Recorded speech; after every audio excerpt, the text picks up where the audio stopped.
വേറൊരു അമ്മ ഇതുപോലെ തന്നെ വിളിച്ചിട്ട് പറഞ്ഞു, എൻ്റെ കുട്ടി ഒന്നും പഠിക്കുന്നില്ല, 4ാം ക്ലാസ്സിലെത്തി, ആൽഫബറ്റ് പോലും കുട്ടിക്ക് എഴുതാൻ പറ്റുന്നില്ല എന്ന്.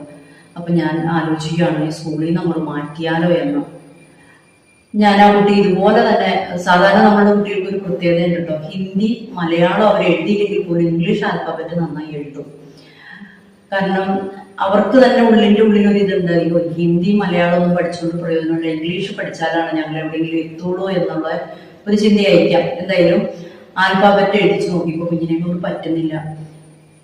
ലേണിംഗ് ഡിസബിലിറ്റിയുടെ ടെസ്റ്റ് ഒക്കെ ഇട്ട് നോക്കി, അതിനകത്ത് കുഞ്ഞിന് ലേണിംഗ് ഡിസബിലിറ്റിക്ക് കുഴപ്പമില്ല, IQ ലെവൽ കുറവില്ല, മെമ്മറിക്ക് കുഴപ്പമില്ല. ഇതെല്ലാം നോക്കി കഴിഞ്ഞപ്പോൾ ഞാൻ ചോദിച്ചു, മോളെ വീട്ടിൽ ആരൊക്കെ ഉണ്ട്, ആരാണ് മോളെ പഠിപ്പിച്ചു തന്നെ വൈകുന്നേരം എന്ന് ചോദിച്ചു.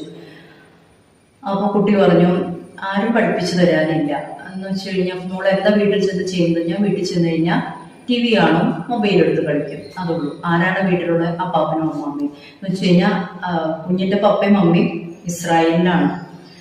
അപ്പൊ അവിടെ ഇരുന്നുകൊണ്ടാണ് അമ്മ ഫോൺ ചെയ്ത് എന്നോട് ഈ കാര്യം പറഞ്ഞത്, കുഞ്ഞിന് സ്കൂൾ മാറ്റുന്ന കാര്യങ്ങളൊക്കെ. ആ കുഞ്ഞ് എങ്ങനെ പഠിക്കും എന്ന് വെച്ച് കഴിഞ്ഞാൽ, അപ്പൊ നിങ്ങൾ കരുതും, അല്ലെങ്കിൽ നിങ്ങളുടെ മനസ്സിലിപ്പോ കരുതുന്നുണ്ടാവും, എല്ലാവരെയും വീട്ടിൽ ചെല്ലുമ്പോൾ പഠിപ്പിച്ചു കൊടുത്തിട്ടാണോ കുട്ടികളൊക്കെ പഠിക്കണേന്ന്. അങ്ങനെയല്ല. നമ്മുടെ കുട്ടികളെ, മിക്ക കുട്ടികളെയും നമ്മളൊന്ന് താങ്ങി പിന്തുണച്ചാൽ മാത്രമാണ് ആ കുട്ടികൾ അക്കാഡമിക്കലി പഠിച്ചു കയറുള്ളൂ. അല്ലെങ്കിൽ പണ്ടൊക്കെ പഠിക്കുമായിരുന്നായിരിക്കും, ഇന്ന് അവരുടെ കയ്യിൽ മൊബൈലുണ്ട്, TV ഉണ്ട്, അവർക്ക് എന്റർടൈൻമെന്റ് വേറെ കാര്യങ്ങളൊക്കെ ഉള്ളപ്പോൾ അവരെന്തിനീ പുസ്തകം കൊടുത്തിരിക്കണോ? അതിനുവേണ്ടി ഒരാൾ പുഷ് ചെയ്യാൻ വീട്ടിൽ വേണം. അപ്പൊ അമ്മമാരെ ഞാൻ ഇങ്ങനെ, ഇസ്രായേലിലുള്ള അമ്മമാർക്ക് ഞാൻ ഒരു ടെക്നിക്ക് പറഞ്ഞു കൊടുത്തിട്ടുണ്ട്. നമ്മുടെ കൊറോണ സമയത്ത് എന്തായിരുന്നു ചെയ്തുകൊണ്ടിരുന്നത്? ഓൺലൈൻ ക്ലാസ്സുകളായിരുന്നു. അമ്മമാർക്ക് അവിടുന്ന് ഒരു നേരമ്പോക്കും ആവും, നമ്മുടെ കുഞ്ഞുങ്ങളുമായിട്ട് ക്ലോസ് കണക്റ്റഡ് ആവും. അവർക്ക് എൻ്റെ അമ്മ അല്ലെങ്കിൽ എൻ്റെ അച്ഛൻ ദൂരത്താന്നൊരു ചിന്തയും തോന്നൂല.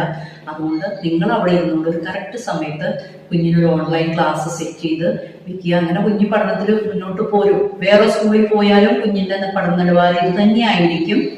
അപ്പോൾ ഇതാണ് അതിനകത്തൊരു ടെക്നിക്ക്. ട്യൂഷന് വിട്ടോണ്ടും പ്രയോജനമില്ല, കുട്ടി ട്യൂഷന് പോകുന്ന കുട്ടിയാണ്. അപ്പൊ അമ്മ തന്നെ അവിടെ ഇരുന്നുകൊണ്ട് ഫോക്കസ് ചെയ്യുക. അമ്മയ്ക്ക് ഒരു നേരമ്പോക്കായി, കുഞ്ഞിനും അതൊരു സന്തോഷമാവും. അച്ഛനും അമ്മയും എന്നോടൊപ്പം എൻ്റെ ഒപ്പം ഉണ്ടെന്നുള്ളത്.